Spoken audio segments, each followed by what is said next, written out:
ಆಚಿ ಮಸಾಲ. ಎಂತ ಅಡಿಗೆಯ ರುಚಿಯಾಗೋ ರಹಸ್ಯವು 20 ರೂಪಾಯಿ. ಅಂತಿಮ ಸಂಸ್ಕಾರ ನಡೆಯುವಂತಹ ಸ್ಥಳದಿಂದ ನಮ್ಮ ಪ್ರತಿನಿಧಿ ಜನಾರ್ದನ್ ಹೆಬ್ಬಾರ್ ಮಾಹಿತಿಯನ್ನು ನೀಡ್ತಾ ಹೋಗ್ತಾರೆ ನೇರ ಸಂಪರ್ಕದಲ್ಲಿ. ಹೆಬ್ಬಾರ್, ಈಗ ಇನ್ನೇನು ಪೂಜೆಗಳು ನಡೀತಾ ಇರುವಂತದ್ದು, ಪಾರ್ಥಿವ ಶರೀರಕ್ಕೆ ಪೂಜೆ ಸಲ್ಲಿಸಲಾಗ್ತಾ ಇದೆ. ಇದಾದ ಬಳಿಕ ಅಂತಿಮ ಯಾತ್ರೆ ಆರಂಭವಾಗುತ್ತೆ ಅಂತ ಹೇಳಲಾಗ್ತಾ ಇರುವಂತದ್ದು. ಹಾಗಾದ್ರೆ ಯಾವ ರೀತಿಯಾಗಿ ತಯಾರಿಗಳು ಯಾವ ರೀತಿಯಾಗಿ ನಡೀತಾ ಇದೆ, ಅಲ್ಲಿ ಅಂತಿಮ ಸಂಸ್ಕಾರ ನಡೆಸೋದಕ್ಕೆ ಏನೆಲ್ಲ ತಯಾರಿಗಳಾಗ್ತಾ ಇವೆ, ಯಾರೆಲ್ಲ ಬರ್ತಿದ್ದಾರೆ?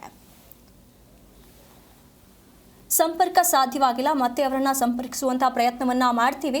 ಸದ್ಯ ಇನ್ನೇನು ಎಲ್ಲ ಒಂದು ಅಂತ್ಯ ಸಂಸ್ಕಾರಕ್ಕೆ ತಯಾರಿಗಳಾಗ್ತಾ ಇದೆ. ಇದರ ಬಗ್ಗೆ ಹೆಚ್ಚಿನ ಮಾಹಿತಿಯನ್ನು ನಮ್ಮ ಪ್ರತಿನಿಧಿ ಜನಾರ್ದನ್ ಹೆಬ್ಬಾರ್ ನೇರ ಸಂಪರ್ಕದಲ್ಲಿ ನೀಡ್ತಾ ಹೋಗ್ತಾರೆ. ಹೆಬ್ಬಾರ್, ಈಗ ಅಂತಿಮ ಸಂಸ್ಕಾರಕ್ಕೆ ಏನೆಲ್ಲ ಸಿದ್ಧತೆಗಳು ನಡೀತಾ ಇವೆ, ಇನ್ನೇನು ಅಂತಿಮ ಯಾತ್ರೆ ಆರಂಭವಾಗುತ್ತೆ ಅಂತ ಹೇಳಲಾಗ್ತಾ ಇರುವಂಥದ್ದು, ಗಣ್ಯರೆಲ್ಲ ಬರ್ತಾರೆ ಅಂತ ಹೇಳಲಾಗ್ತಾ ಇರುವಂಥದ್ದು, ಯಾರೆಲ್ಲ ಬರ್ತಿದ್ದಾರೆ, ಅಂತ್ಯ ಸಂಸ್ಕಾರಕ್ಕೆ ಪ್ರಿಪ್ರೇಷನ್ ಯಾವ ರೀತಿಯಾಗಿದೆ? ಸುನಿಧಿ, ಹೊಳೆ ನರಸೀಪುರದಲ್ಲಿ ರೇವಣ್ಣವರ ನಿವಾಸದಲ್ಲಿ ಪಾರ್ಥಿವ ಶರೀರವನ್ನು ಇಡಲಾಗಿದೆ. ಅಲ್ಲಿ ಈಗಾಗಲೇ ಕುಟುಂಬದವರೆಲ್ಲರೂ ಕೂಡ ಬಂದಿದ್ದಾರೆ. ಬಂದು ಅಲ್ಲಿಂದ ಪೂಜೆ ನಡೀತಾ ಇದೆ. ಮನೆಯವರೆಲ್ಲ ಪೂಜೆಯನ್ನು ಮಾಡ್ತಾ ಇದ್ದಾರೆ. ಅಂತ್ಯ ಸಂಸ್ಕಾರದ ಮುನ್ನ ನಡೆಸುವಂಥ ಪೂಜೆಯನ್ನು, ಮನೆಯಲ್ಲಿ ಮಾಡುವಂಥ ಪೂಜೆಯನ್ನು ಪಾರ್ಥಿವ ಶರೀರಕ್ಕೆ ಮಾಡ್ತಾ ಇದ್ದಾರೆ. ಅಲ್ಲಿ ನಂತರದಲ್ಲಿ ಅಲ್ಲಿಂದ ಮೆರವಣಿಗೆಯಲ್ಲಿ ಬರ್ತಾರೆ. ಬಂದು ಸುಮಾರು 14 ಕಿಲೋಮೀಟ್ರ್ ಆಗುತ್ತೆ. ಅಲ್ಲಿಂದ ಅಂತ್ಯ ಸಂಸ್ಕಾರ ನಡೆಯುವಂಥ ಪ್ಲೇಸಿಗೆ 14 ಕಿಲೋಮೀಟ್ರ್ ಆಗುತ್ತೆ. ಇಲ್ಲಿ ನೀವು ನೋಡ್ತಾ ಇದ್ದೀರಿ, ಇದೇ ಸ್ಥಳದಲ್ಲಿ ಅಂತ್ಯ ಸಂಸ್ಕಾರ ನಡೆಯುವಂಥ ಜಾಗ ಇದು. ಈ ಜಾಗದಲ್ಲಿಯೇ ಅಂತ್ಯ ಸಂಸ್ಕಾರ ಆಗುತ್ತೆ. ಇಲ್ಲಿ ನೀವು ನೋಡ್ಬೋದು, ಅಲ್ಲಿ ಮಣ್ಣನ್ನು ತೆಗಿತಾ ಇದ್ದಾರೆ, ಗುಂಡಿಯನ್ನು ತೋಡ್ತಾ ಇದ್ದಾರೆ. ಇಲ್ಲಿ ಮಣ್ಣು ಮಾಡುವಂಥ ಸ್ಥಳ ಇದು. ಇಲ್ಲಿಗೆ ಬರಲಿಕ್ಕೆ ಸುಮಾರೊಂದು ಕನಿಷ್ಠ ಅಂದರೂ ಒಂದೂವರೆ-2 ಗಂಟೆಗಳ ಕಾಲ ಬೇಕಾಗುತ್ತೆ. ಅಲ್ಲಿ ಬಂದ ನಂತರದಲ್ಲಿ ಇಲ್ಲಿ ಎಂಟ್ರಿ ಆಗೋದಕ್ಕೆ, VIP ಎಂಟ್ರಿ ಆಗೋದಕ್ಕೆ ಒಂದು ಪ್ಲೇಸನ್ನು ಇಟ್ಟಿದ್ದಾರೆ. ಬಂದು ಕುಟುಂಬದವರೆಲ್ಲ ಕೂತ್ಕೊಳ್ಳೋದಕ್ಕೆ ಮತ್ತು ಗಣ್ಯರು ಬಂದಂಥವ್ರು ಕೂತ್ಕೊಳ್ಳೋದಕ್ಕೆ, ಇದೆಲ್ಲದಕ್ಕೂ ಕೂಡ ಈ ಕಡೆಯಲ್ಲಿ ಜಾಗವನ್ನು ಮಾಡಿದ್ದಾರೆ. ಒಂದು ಕಡೆಯಲ್ಲಿ ಜಾಗವನ್ನು ಮಾಡಿದ್ದಾರೆ. ಮಳೆ ಬರಬಹುದು ಅನ್ನೋ ಕಾರಣಕ್ಕಾಗಿ ಅದಕ್ಕೂ ಕೂಡ ವ್ಯವಸ್ಥೆಯನ್ನು ಮಾಡಿದ್ದಾರೆ. ಮಳೆ ಬಂದ್ರೂ ಸಮಸ್ಯೆ ಆಗಬಾರ್ದು ಅನ್ನೋ ಕಾರಣಕ್ಕಾಗಿ ಎಲ್ಲ ರೀತಿಯ ವ್ಯವಸ್ಥೆಯನ್ನು ಮಾಡಿದ್ದಾರೆ. ಸುತ್ತಮುತ್ತಲೂ ಸಹಿತ ಇಲ್ಲಿಗೆ ಕನಿಷ್ಠ ಏನಿಲ್ಲ ಅಂತಂದ್ರೂ ಒಂದು 50,000 ಜನ ಅಷ್ಟು ಬರ್ಬೋದು ಅನ್ನೋಂಥ ನಿರೀಕ್ಷೆ ಇದೆ. ಆ ಕಾರಣಕ್ಕಾಗಿ ಎಲ್ಲ ಕಡೆಯಲ್ಲೂ ಸಹಿತ ಬ್ಯಾರಿಕೇಡ್ ಹಾಕಿ, ಪ್ರತಿಯೊಂದು ಕಡೆಯಲ್ಲೂ ಕೂಡ ಯಾರ್ಯಾರಿಗೆ ಎಲ್ಲೆಲ್ಲಿ ಸ್ಥಳವನ್ನು ಗುರುಸಿ ನೀಡಲಾಗಿದೆ ಅದೇ ಜಾಗಕ್ಕೆ ಹೋಗಬೇಕು ಅಂತೇಳಿ ಒಂದು ಪ್ಲೇಸನ್ನು ಗುರುಸಿ ಪೊಲೀಸರು ಬ್ಯಾರಿಕೇಡನ್ನು ಹಾಕಿ ಅಲ್ಲಿ ಹೋಗ್ಲಿಕ್ಕೆ ವ್ಯವಸ್ಥೆಯನ್ನು ಮಾಡ್ತಾ ಇದ್ದಾರೆ. ಮಾಧ್ಯಮದವರಿಗೆ ಒಂದು ಕಡೆಯಲ್ಲಿ ಕ್ರಮೇಶ ನಡೆಯುವಂಥ ಪಕ್ಕದಲ್ಲಿ ಮಾಧ್ಯಮದವ್ರಿಗೆ ಹಾಕ್ಕೊಟ್ಟಿದ್ದಾರೆ. ಇನ್ನು ಎದುರುಗಡೆಯಲ್ಲಿ ಆ ಕಡೆಯಲ್ಲೆಲ್ಲರೂ ಕೂಡ ಬಂದಂಥ ಸಾರ್ವಜನಿಕರಿಗೆ ನಿಂತ್ಕೊಳ್ಳೋದಕ್ಕೆ ವ್ಯವಸ್ಥೆಯನ್ನು ಮಾಡಿದ್ದಾರೆ. ಪಕ್ಕದಲ್ಲಿ ಕುಟುಂಬದವರು ಮತ್ತು ಗಣ್ಯರು, ಅತಿ ಗಣ್ಯರು ಎಲ್ಲ ಬರ್ತಾರೆ, ಅವರಿಗೆ ವ್ಯವಸ್ಥೆಯನ್ನು ಮಾಡಲಾಗಿದೆ. ನಂತರದಲ್ಲಿ ಕ್ರಿಮಿಷನ್ ನಡೆಯುವಂಥ ಸಂದರ್ಭದಲ್ಲಿ ಇಲ್ಲೇನು ಟೆಂಟ್ ಕಾಣ್ತಾ ಇದೆ, ಈ ಪ್ಲೇಸಲ್ಲಿ ಚೇರ್ಗಳನ್ನು ಹಾಕಿ ಇಲ್ಲಿ ಬರೋದಕ್ಕೆ ಕೂತ್ಕೊಳ್ಳೋದಕ್ಕೆ ವ್ಯವಸ್ಥೆಯನ್ನು ಮಾಡಲಾಗತ್ತೆ ಅನ್ನೋಂಥ ಮಾಹಿತಿ ಇದೆ.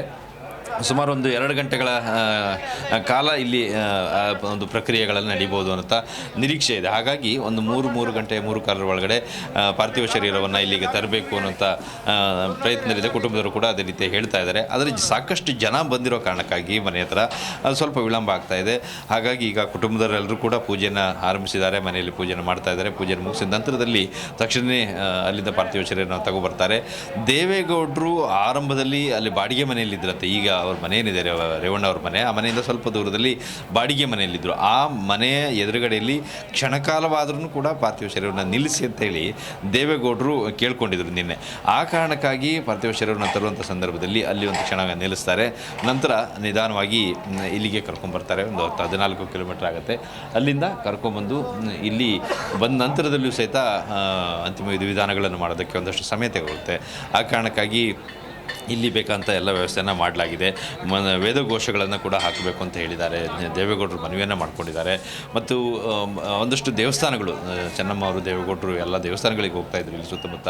ಆ ಎಲ್ಲ ದೇವಸ್ಥಾನಗಳಲ್ಲೂ ಸಹಿತ ಅಭಿಷೇಕವನ್ನು ಮಾಡಿ ಅಲ್ಲಿಂದ ತೀರ್ಥವನ್ನು ತೊಗೊಂಡ್ಬಂದು ಇಲ್ಲಿ ಪ್ರೋಕ್ಷಣೆಯನ್ನು ಮಾಡಬೇಕು ಅನ್ನೋಂಥ ವಿಚಾರವನ್ನು ನಿನ್ನೆ ಅವರು ಹೇಳ್ತಾಯಿದ್ರು. ಅದೇ ರೀತಿಯಲ್ಲಿ ನಾವು ಬೆಳಿಗ್ಗೆ ನೋಡಿದ್ವಿ, ರಂಗನಾಥ ಸ್ವಾಮಿ ದೇವಸ್ಥಾನ ಇಲ್ಲಿ ಪಕ್ಕದಲ್ಲೇ ಏನಿದೆಯಲ್ಲ, ಮೇಲೆ ಗುಡ್ಡದ ಮೇಲೆ, ಆ ದೇವಸ್ಥಾನದಲ್ಲಿ ಅಭಿಷೇಕವನ್ನು ಮಾಡಿದರು. ಅಲ್ಲಿ ಕೂಡ ನಾವು ಹೋಗಿದ್ವಿ. ಆ ದೃಶ್ಯವನ್ನು ಕೂಡ ನಾವು ನೋಡ್ಬೋದು. ಅಲ್ಲಿಂದ ತೀರ್ಥವನ್ನು ತರಲಾಗುತ್ತೆ. ಸುಮಾರೊಂದು 5-6 ದೇವಸ್ಥಾನಗಳ ತೀರ್ಥವನ್ನು ತಂದು ಪಾರ್ಥಿವ ಶರೀರದ ಮೇಲೆ ಕೊನೆಯಲ್ಲಿ ಹಾಕಬೇಕು ಅನ್ನೋಂಥ ಒಂದು ಮನವಿಯನ್ನು ಮಾಡ್ಕೊಂಡಿದ್ದಾರೆ. ಅರ್ಚಕರೆಲ್ಲ ಸೇರಿ ಒಂದು ಸೀರೆಯನ್ನು ರಂಗನಾಥ ಸ್ವಾಮಿಗೆ ಅರ್ಪಿಸಿದ್ದಾರೆ. ಆ ಸೀರೆಯನ್ನು ಸಹಿತ ತಂದು ಪಾರ್ಥಿವ ಶರೀರದ ಮೇಲೆ ಹಾಕ್ತೀವಿ ಅನ್ನೋಂಥ ವಿಚಾರವನ್ನು ಅವರು ಹೇಳಿದ್ದಾರೆ. ಈ ಎಲ್ಲ ಪ್ರಕ್ರಿಯೆಗಳು ಕೂಡ ನಡಿಬೇಕಾಗತ್ತೆ. ವೇದಘೋಷಗಳಿರ್ತವೆ, ಅದೆಲ್ಲವೂ ಕೂಡ ನಡಿಬೇಕು. ವಿಧಿವಿಧಾನದ ಪ್ರಕ್ರಿಯೆ ಕೂಡ ಸಾಕಷ್ಟು ಸಮಯ ಆಗುತ್ತೆ. ಕುಟುಂಬದವರೆಲ್ಲರಿಗೂ ಬಂದು ಜನ ಮಾಡಬೇಕಾಗತ್ತೆ. ಇಲ್ಲಿ ಸಮಾಧಿ ಮಾಡುವಂಥ ಸ್ಥಳದಲ್ಲಿ ಇಲ್ಲಿ ಬಂದ ನಂತರದಲ್ಲಿ 1.5 ಗಂಟೆ ಆಗುತ್ತೆ. ಹಾಗಾಗಿ ಒಂದು 3 ಗಂಟೆ ಅಷ್ಟೊತ್ತಿಗೆ ಬಂದರೆ ಅಂತ್ಯ ಸಂಸ್ಕಾರ ಒಂದು 5 ಗಂಟೆ ಅಷ್ಟೊತ್ತಿಗೆ ಮುಗಿಬೋದು ಅನ್ನೋಂಥ ನಿರೀಕ್ಷೆ ಇದೆ. ಮುಖ್ಯಮಂತ್ರಿಗಳು ಬರ್ತಾ ಇದ್ದಾರೆ, ಕೇಂದ್ರದಿಂದ ಸಚಿವರು ಮನೋಹರ್ ಲಾಲ್ ಖಟ್ಟರ್ ಅವರು ಬರ್ತಾ ಇದ್ದಾರೆ, ಆಮೇಲೆ ಪ್ರಹ್ಲಾದ್ ಜೋಶಿ ಅವರು, ಶಿವರಾಜ್ ಸಿಂಗ್ ಚೌಹಾಣ್ ಅವರು ಬರ್ತಾ ಇದ್ದಾರೆ. ಹೀಗೆ ಒಂದಷ್ಟು ಗಣ್ಯರ ಹೆಸರು ಈಗಾಗಲೇ ಬರ್ತಾ ಇರೋಂಥ ಮಾಹಿತಿ ಇದೆ. ಇನ್ನೂ ಸಾಕಷ್ಟು ಜನ ಗಣ್ಯರು ಬೇರೆ ಬೇರೆ ಕಡೆಯಿಂದ ಬರೋರಿದ್ದಾರೆ. ಅವರೆಲ್ಲರೂ ಬಂದು 3 ಗಂಟೆ ಅಷ್ಟೊತ್ತಿಗೆ ಬಂದು ತಲುಪ್ತಾರೆ ಅನ್ನೋಂಥ ಮಾಹಿತಿ ಇದೆ. ಮತ್ತು ಇಲ್ಲಿ ಬಂದಂಥವರಿಗೆ ಬೇರೆ ಬೇರೆ ಭಾಗದಲ್ಲಿ ಕುತ್ಕೊಂಡಂಥವ್ರಿಗೆ ನಾನು ಅದನ್ನ ಹೇಳಲಿಕ್ಕೆ ಮರ್ತೆ, ಇಲ್ಲಿ LED ಗಳನ್ನು ಹಾಕಿದ್ದಾರೆ. 1-2 ಕಡೆಯಲ್ಲಿ ಈ ರೀತಿ LED ಹಾಕಿದ್ದಾರೆ. ನೇರವಾಗಿ ಅಂತ್ಯ ಸಂಸ್ಕಾರ ಮಾಡುವಂಥ ದೃಶ್ಯವನ್ನು ನೋಡಲಿಕ್ಕೆ ಸಾಧ್ಯ ಆಗದಿದ್ದವರಿಗೆ ಸಮಸ್ಯೆ ಆಗಬಾರ್ದು, ಜನ ಅಡ್ಡ ಇದ್ದಾರೆ ಇನ್ನೊಂದು ರೀತಿಯ ಸಮಸ್ಯೆ ಆಗಬಾರ್ದು ಅನ್ನೋ ಕಾರಣಕ್ಕಾಗಿ LED ಹಾಕಿ ಸಹಿತ ವ್ಯವಸ್ಥೆಯನ್ನು ಮಾಡಿದ್ದಾರೆ.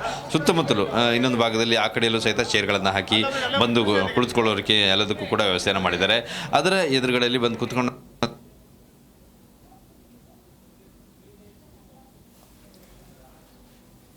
ಸಂಪರ್ಕ ಸಾಧ್ಯವಾಗ್ತಾ ಇಲ್ಲ.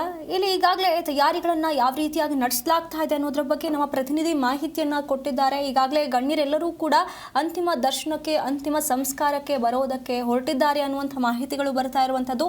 ಹಾಗಾಗಿ ಬಿಗಿ ಭದ್ರತೆಯನ್ನು ಕೂಡ ಈಗ ಎಲ್ಲ ವಹಿಸಲಾಗ್ತಾ ಇರುವಂಥದ್ದು. ಪೊಲೀಸರು ಬಿಗಿ ಭದ್ರತೆಯನ್ನು ಕಾಯ್ದಿರಿಸುತ್ತಿದ್ದಾರೆ.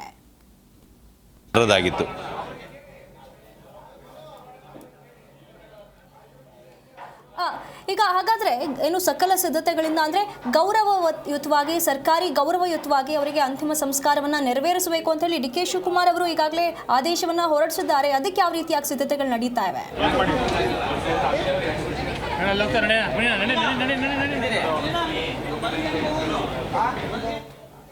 ಹೆಬ್ಬಾಳ್, ನನ್ನ ಧ್ವನಿ ಕೇಳಿಸ್ತಿದೆಯಾ ನಿಮಗೆ?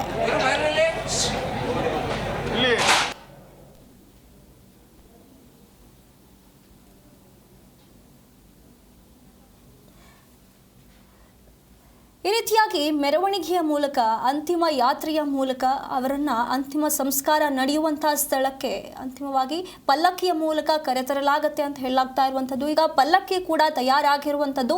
ಅಂತಿಮ ಸಂಸ್ಕಾರಕ್ಕೆ ಈಗ ಆ ಒಂದು ಪ್ರದೇಶದಲ್ಲಿ ಎಲ್ಲ ಸಿದ್ಧತೆಗಳು ನಡೆದಿವೆ.